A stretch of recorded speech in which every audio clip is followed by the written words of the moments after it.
Hello everyone, in this video, I will show you how to hide or show the search box on Windows 11. Helps you quickly find apps or applications through that search box. Ways to get to the quick settings of the search bar. The first way is to right-click on the taskbar, then select the item. Taskbar setting. It will display a window to set up the search bar and search.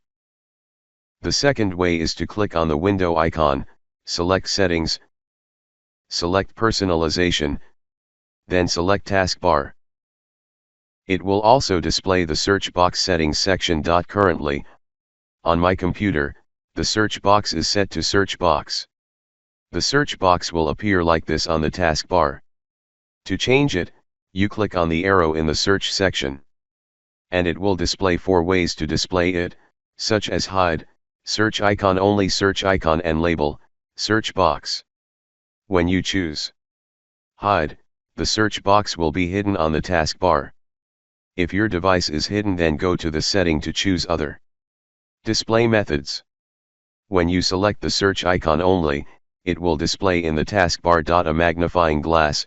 Click on the magnifying glass, then enter the app or application you want to search for in the search box above. When you select the search icon and label, the text appears from the search with a magnifying glass on the taskbar, similar to in the search icon only section.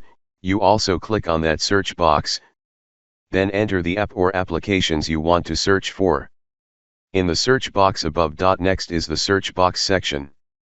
It will display the entire search box on the taskbar, and you can directly enter the app or application into the search box.